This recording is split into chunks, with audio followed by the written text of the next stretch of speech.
안녕하세요. 오늘도 좋은 날 또 성경을 배워 갑니다. 오늘은 또 예수님의 갈리 2차 사역에 대한 내용들을 함께 생각하며 은혜를 나누려 합니다. 자, 예수님의 갈릴리 2차 사역. 예수님의 갈릴리 2차 사역의 중심지는 역시 1차 갈릴리 사역과 같이 갈릴리 지역입니다. 그 중에서 나인, 또 나사렛, 갈릴리 바다 이렇게 되어 있고요. 이 기간 동안에는 갈릴리 지역 밖으로 나간 기억은 기록이 없습니다. 그 내용을 전체적으로 한번 보고 이제 전체적인 구체적으로 내용을 함께 살펴보려고 합니다. 예수님께서는 갈리 나인성 과부의 죽은 아들을 살리셨어요. 또 안식일의 회당에서 둥이 굽은 여인을 고치셨습니다. 형제간의 재산 분쟁의 해결을 위해 찾아온 자에게 탐심과 어리석은 부자의 비유를 말씀하셨고, 또 회개하지 않는 것과 열매 맺지 못하는 무화과 나무의 비유도 말씀하셨고요. 또 네 가지 땅에 떨어진 씨 비유를 말씀하셨고요. 좋은 씨와 가라지 비유도, 겨자씨의 비유도, 또 밭에 감추인 보화의 비유도, 또 좋은 진주의 비유도, 고기를 잡은 그물의 비유도 말씀을 해 주셨습니다. 이후에 세례 요한으로부터 자기가 누구인지에 대한 질문을 받고 자신이 하는 일을 통해 자신이 기다리던 메시아임을 말씀하셨습니다. 이 외에도 바리새인의 집에서 식사하실 때 한 여인의 여자가 향유를 부는 사건도 나오게 되고, 또 갈릴리의 몇 명의 여인들이 예수님의 사역을 도운 내용도 기록이 되어 있습니다. 표적을 구하는 자들에게 요나의 표적을 대답하셨고요. 바리새인들의 위선에 대한 내용도 신랄하게 책망하셨습니다. 그리고 자기를 따르는 제자들의 자세에 대한 내용도 말씀을 하셨습니다.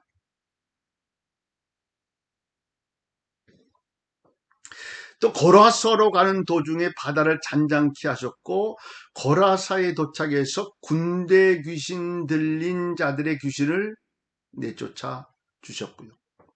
또 가버나움으로 가던 도중에 혈루증 앓던 여인을 고쳐주신 사건도 기록이 되어 있습니다. 그리고 가버나움에 도착하셔서 회당장 야이로의 딸을 살리시기도 하셨고, 제자들을 파송하시는 내용도 소개하고 있습니다. 그리고 마지막 사건은 세례 요한이 목이 잘려 순교하는 내용까지가 오늘 갈릴리 2차 사역에 대한 내용입니다. 자, 요 그림이 전체적인 내용을 소개하고 있는 몇 번 이제 보여드리면서 하겠습니다. 이것이 이제 가버나움이고요. 또 우리가 아는 가나, 나사렛, 또 나인성 과부라고 하는 이 나인이라고 하는 것이 이쪽입니다. 그리고 고라사라고 하는 것이 이쪽이고요. 보통적인 갈릴리 호수 가버나움은 이쪽인데, 이거는 그 반대편 동쪽에 있는 것이고, 여기서 혈루증 여인도, 또 야이로의 딸도 고침을 받게 되어집니다. 여기로 가는 도중에 풍랑을 잔잔케 하시는 기적도 경험하게 되어지죠. 자, 이제 구체적인 예수님의 갈릴리 2차 사역의 구체적인 내용들을 생각해 보려고 합니다. 과부 아들을 살리셨어요. 또 둥굽은 여인을 고치셨어요. 나인성 과부의 아들을 고쳤다. 불쌍히 여겨서 손을 얹은 후에 살려주시고 하신 말씀이 청년아 일어나라 라고 말씀하셨죠. 이것을 본 사람들의 반응은 두려워 하나님께 영광을 돌리고 큰 선지자가 우리에게 일어났다라고 이렇게 말을 하는 것을 봅니다. 자, 우리가 얘기했던 아까 이야기하는 이 나인성이라고 하는 것이 바로 이쪽에 있다. 이 전체적인 것은 이제 갈릴리 중심으로 되어 있는 곳에서 있는 이 나인도 멀지 않다라고 하는 것을 이해하시면 되겠고요. 지금 이 나인 교회라고 하는 것이 이렇게 기념교회로 되어 있습니다. 둥이 굽은 여인을 고치신 것. 고치신 방법은요, 안식일에 회당에서 안수함으로 고치셨어요. 이 회당장의 반응은 어땠냐? 안식일에 어떻게 일을 하냐? 고치는 일을 하지 말라라고 이야기할 때 예수님이 책망하시면서 외식하는 자들아, 너희는 안식일에도 짐승에게 물을 주지 않느냐? 18년 동안 사단에게 매인 아브라함의 딸을 속박에서 풀어줘야 되지 않겠느냐? 이렇게 야단을 치시고 책망하시는 모습을 보게 됩니다. 또 비유로 가르치셨죠. 아까 어리석은 부자의 무화과 나무의 4가지의 땅에 떨어진 좋은 씨와 가라지의 비유, 또 겨자씨의 비유, 또 밭에 감추인 이 보화의 비유, 좋은 진주의 비유, 고기를 잡는 그물의 비유, 이런 내용들을 말씀하시는데 이 내용 구체적으로 넘기지 않고 나중에 또 한번 다른 복음서에서 이야기할 때 소개를 할 수 있도록 그렇게 하겠습니다. 세례 요한의 질문과 예수님의 대답을 소개하고 있어요. 세례 요한이 질문을 해요. 감옥에 갇혀 있을 때 예수님이 진짜 메시아입니까? 라고 하는 것을 제자들을 통해서 질문을 하게 됩니다. 당신이 메시아입니까? 아니면 또 다른 분을 기다려야 합니까? 라고 이야기할 때 예수님이 하신 대답은 뭐냐면 내가 하는 일을 듣고 본대로 가서 예루살렘의 세례 요한에게 알려라. 지금 이 일이 메시아인 내가 하는 일이다 라고 하는 것을 알려주는 거죠. 그러니까 세례 요한이 예수님을 준비했지만 그래도 사람은요 이게 혼돈을 갖기도 하고 진짜인가 하는 의심도 갖는 모습을 갖는데 한때는 또 세례 요한도 이런 의심을 갖기도 했던 모습을 보게 됩니다. 자, 전도 사역에 대한 내용인데 예수님께 향유를 부은 여인의 모습을 이야기하는데 이 내용은요 마태나 마가복음에도 등장을 하고 있고 또 요한복음에는 이 여인을 누구로 얘기하냐면 마리아다 이렇게 표현을 하고 있습니다. 근데 누가복음에는 장소와 때 예수님께 향유를 부은 이 장소와 때를 바리새인의 집으로 소개를 하고 있습니다. 그 동네에서 죄를 지은 한 여인의 고백이 있는 거죠. 향유가 든 옥합병을 가지고 예수님의 곁에서 울며 눈물로 발을 적시고 자기의 머리털로 닦고 향유를 부었다 하는 거예요. 머리털로 닦고. 여자에게서는 머리털이 굉장히 중요하죠. 그런데 그것을 다 주님의 발을 닦으면서 내 마음을 드린다는 것을 표현하고 있고 이 향유는 1년에 장종이 벌어야 하는 값을 줘야 하는 굉장히 비싼 향유였다. 향유가 아니고 향유인데요. 잘못됐네요. 향유를 부었다 하는 것. 그때 예수님의 반응은 내 죄가 용서받았다. 내 믿음이 너를 구원했다라고 하는 축복의 메시지를 또 전해주고 있는 것을 보게 되어집니다.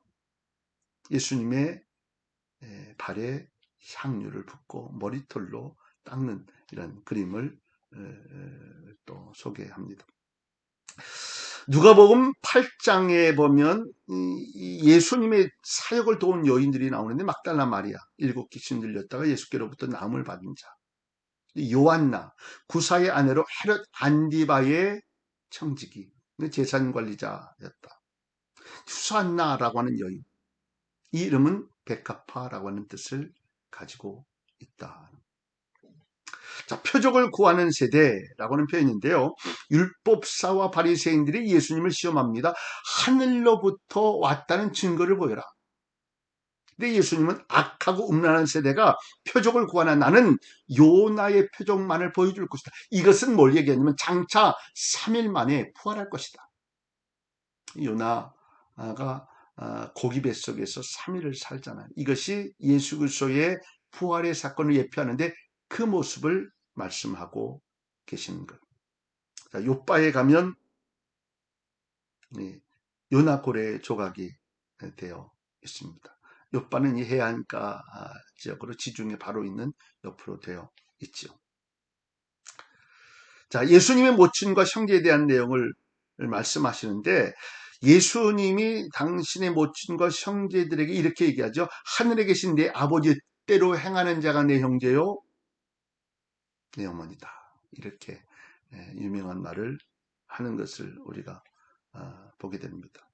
바리새인과 율법교사의 위선에 대한 내용을 하고 있는데 그들은 외적인 모습과 내적인 모습이 달랐다는 거죠. 이 모습을 예수님은 꼬집고 계신 박하와 회향과 근처의 11조는 드리나 그런데 율법에 더 중요한 정의와 긍휼과 믿음은 버렸다. 이 모습은 없는데 이런 모습으로 박하를 드리고 회향을 드리고 근처 11조를 드린다고 해서 하나님이 기뻐하시지 않는다. 모기는 걸러내도 낙타는 삼켜버린다. 자기 속에 있는 낙타는 놓친 채 하루살이 모기에 막 목숨 걸면서 이 죄가 있니 없니 뭐 이런 걸 이야기하는 거죠. 찬과 대접의 겉은 깨끗하나 그 안에는 탐욕과 방탕으로 가득하게 됐다. 겉에는 뭐 번지르르한데 그 안에는 탐욕이 방탕이 넘친다. 획칠한 무덤같이 겉은 아름다워 보이지만 사람들이 볼 때는 좋게 보이지만 그 안에는 죽은 사람의 뼈와 더러운 것이 가득했다. 속에는 위선도 불법도 가득했다. 선지자들의 무덤과 비석을 만들었지만 너희 스스로 선지자들을 죽인 자의 자손이다. 이스라엘 가면서 조금 아쉬운 마음이 있는데요. 예수님을 믿지 않는데 그들은 예수님이 하셨던 행적이나 교회들, 기념교회들을 다 세워놓고 관광객들을 받아요. 이게 참 아이러니하죠. 믿지는 않는데. 어떤 분들은 이스라엘에 다시 예수 그리스도를 인정하고 믿는 그때의 마지막 재림이 있을 것이다. 이렇게 표현하는데 아직도 많은 유대인들은 이스라엘 사람들은 예수님을 믿지 않는 사람들이 많습니다. 비석과 무덤은 만들었지만 뭐 예수 믿지 않는 사람들이 제사 드릴 때 그렇게 하죠. 뭐 살아계실 때는 잘 못하다가 돌아가신 날은 아주 제사상을 멋지게 돈을 많이 들여서 만드는 그런 내용과 같은 내용이죠. 위선자들아 너희에게 화가 있을지어다. 뱀들아 독사의 자식들아 너희는 지옥의 심판을 받을 것이다. 땅 위에서 흘린 의로운 피가 너희에게 되돌아갈 것이다. 누굴 향해? 바리새인들, 율법교사들. 참 보기에는 멋져 보이고 뭐 대단히 높아 보이고 뭐 이런 사람들 속에는 이런 위선이 있었다. 자, 제자들의 길에 대한 내용입니다. 제자들이 이제 묻고 예수님이 답하시는 내용. 어디로 가든지 제가 선생님을 따르겠습니다. 라고 제자들이 나는 머리 둘 곳이 없다. 아버지를 장사한 후에 주님을 따르도록 해주십시오. 라고 이야기하자 죽은 자로 그들의 죽은 자를 장사하게 하고 너는 나를 따르라. 가족과 작별 인사를 하고 따르겠습니다. 라고 이야기할 때 손에 쟁기를 잡고 뒤를 돌아보는 자는 하나님 나라에 합당하지 않다. 라고 말씀하시면서 제자들이 온전히 주님을 따르고 세상에 마음을 두지 말고 나를 쫓을 것을 말씀하고 계시는 거죠. 자, 병자를 고치신 사건의 내용들도 소개를 하고 있는데 군대 귀신 들린 두 사람을 고치게 됩니다. 장소는요, 갈릴리 바다 동쪽의 거라사 지역. 아까 뭐 내용 조금 더 지도도 보겠지만 오늘날은 쿠루시라고 하는 곳이고요. 쇠사슬의 결박을 끊고 옷을 입지 않고 인적이 드문 무덤 사위를 배회하고 소리를 지르고 자해를 하고 이런 귀신 들린 상태의 모습을 가지고 있었어요. 근데 예수님께서 명하셨죠. 돼지떼로 군대 귀신을 몰아냈어요. 약 2,000마리의 돼지가 이 군대 귀신으로 인하여서 바다로 다 빠지는, 갈릴리 바다로 빠지는 몰살하게 되죠. 결국 사람을 고치시고 돼지를 몰살하게 합니다. 이 사실을 보면서 치료된 것과 돼지떼 몰살을 보고 두려운 그들이 뭐라고요? 우리의 마을을 떠나소서 이렇게 간구합니다. 자, 이제 이 거라사 이스라엘 쿠르시라고 하는 곳이고요. 아까 우리가 보았던 이곳이 이 거라사 지역입니다. 가버나움이 이쪽이니까 이렇게 볼 수 있고요. 저희도 성지순례 가서 한번 이 지역을 가보았던 모습을 가지고 있습니다. 추정하는 곳이죠. 자, 두 번째는 야이로의 딸을 살립니다. 회당장 야이로의 딸을 치료하시죠. 회당장이 자기 딸을 치료하기 위해서 예수님께 간구를 하게 되는데 가는 도중에 딸이 죽습니다. 근데 집으로 가서 살리시는데 유명한 말이 나오잖아요. 달리다굼. 이 아람어인데요. 소녀야 일어나라. 소녀야 일어나라. 그러면 죽은 야이로의 딸이 살려지게 되어집니다. 자, 그 중간에 야이로의 딸을 살리려 가는 중간에 혈루증 앓는 여인을 고치시는 사건이 있어지는데 이게 좀 늦어지죠. 이 혈루증을 앓는 여인을 고치는 사건 속에서 그 막 회당장이 막 애가 닳죠. 내 딸이 죽어가는데. 그런데 하나님이 그를 살렸고 혈루증 앓는 여인도 12년 동안 혈루증을 앓던 여인. 그러니까 여성병이라고 그래요. 그러니까 이 여성병을 12년 동안 하는 건 얼마나 힘들었을까요? 근데 예수님의 옷자락을 가만히 잡음으로 나음을 받게 돼. 이때 예수님께서 하신 말, 따라 안심하라. 내 믿음이 너를 구원하느니라. 이 여인은 예수님의 옷자락만 잡아도 낫겠다 생각을 했는데 그 믿음대로 됐기. 그래서 내 믿음이 너를 구원했다라고 말씀하시는 거예요. 자, 제자 파송을 하시게 되는데요. 12명의 제자를 파송하게 되는데 이 제자들에게 파송 전에 더러운 귀신을 쫓아내며 병과 악한 것을 고치는 능력을 주십니다. 그러면서 가르치시는 몇 가지 내용을 소개하는데 이방인의 길로나 사마리아인의 고래는 가지 말고 이스라엘 집에 잃어버린 양에게로 가라. 이 얘기는 이스라엘 사람들에게만 전하라. 왜냐? 이방인들이나 사마리아인들에게 전하다가 실족할 수도 있는, 상처받을 수 있는 모습도 될 수 있기 때문이었어요. 또 가면서 천국이 가까웠다라고 하고 병든 자를 고치고 죽은 자를 살리며 귀신을 내쫓은 권세를 주시게 되죠. 그 능력을 거저받았으니 대가를 받지 말고 거저주라라고 말씀하세요. 물질을 가지지 말고 여행을 위하여 미리 먹을 것이나 입을 옷도 여유 있게 준비하지 말라. 이 사람이 등 따시고 먹을 게 넉넉하면 이게 안주하게 돼요. 그러니까 세상의 욕심 갖지 말라는 것. 너희를 보내면 양을 이리 가운데 보는 것과 같아. 그러므로 뱀같이 지혜롭고 순결하라 라고 말씀하십니다.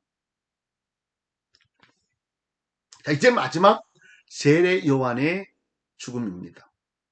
세례 요한이 옥에 갇힌 이유가 뭐였어요? 지난주에도 소개를 했죠. 헤롯 안디바가 자기 동생인 빌립의 아내 헤로디아를 아내로 삼으면서 제수 씨를 자기 아내로 삼는 것에 대해서 옳지 않다고 세례 요한이 지적을 하자 그를 옥에 가뒀어요. 이 헤롯 안디바의 생일에 헤로디아 딸 살로메가 춤을 멋지게 추죠. 그러니까 막 신이 난 이 헤롯 안디바가 야 내가 너 원하는 대로 다 줄 거야. 이 나라의 반이라도 줄 거야. 라고 이야기하자 이 살로메가 어머니한테 물어봐요.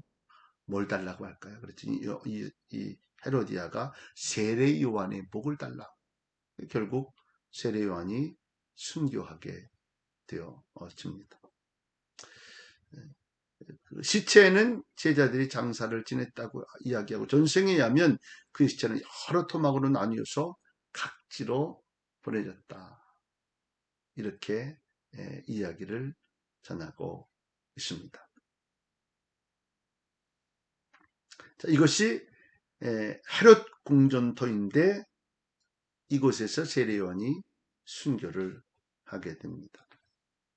자, 전체적인 2차 갈리 사역에 대한 내용, 전체적인 내용을 한번 쭉 한눈으로 보고 마치려고 합니다. 나인성에서 과부의 아들을 살리시고 하나님 나라의 비유를 말씀하시고 여러 가지의 비유를 말씀하셨죠. 세례 요한이 예수님이 진짜 메시아입니까? 라고 묻는 향유를 부은 여인, 향유 옥합을 깨서 부은 여인, 거라사로 가는 도중에 바다를 잔잔케 하셨고요. 그곳에서 군대 귀신 들린 사람을 고치셨고 또 가버나움에서 야이로의 딸 혈루증 앓는 여인을 고치십니다. 그리고 예수님이 제자들을 가르치셨고 제자들을 파송하신 내용이 마지막 세례 요한의 죽음을 소개합니다. 여기 이제 마지막 전체 내용이죠. 한번 이야기를 들으면서 했기 때문에 조금 이해가 되리라고 생각하고요. 이 야이로의 딸을 고치신 곳이 가버나움, 혈루증 앓는 여인을 고친 곳이 가버나움, 이거 거라사 귀신 들린 군대 귀신 들린 그를 고친 곳, 이 거라사라고 하는 곳이고요. 이렇게 가는 도중에 풍랑을 만났는데 여기서 잔잔케 하는 하나님의 은혜를 경험하게 되어집니다. 나인성 과부의 아들을 살린 사역이 갈릴리 2차 사역입니다. 오늘은 여기까지 공부하도록 그렇게 하겠습니다. 다음 주에도 또 만날 수 있기를 바랍니다.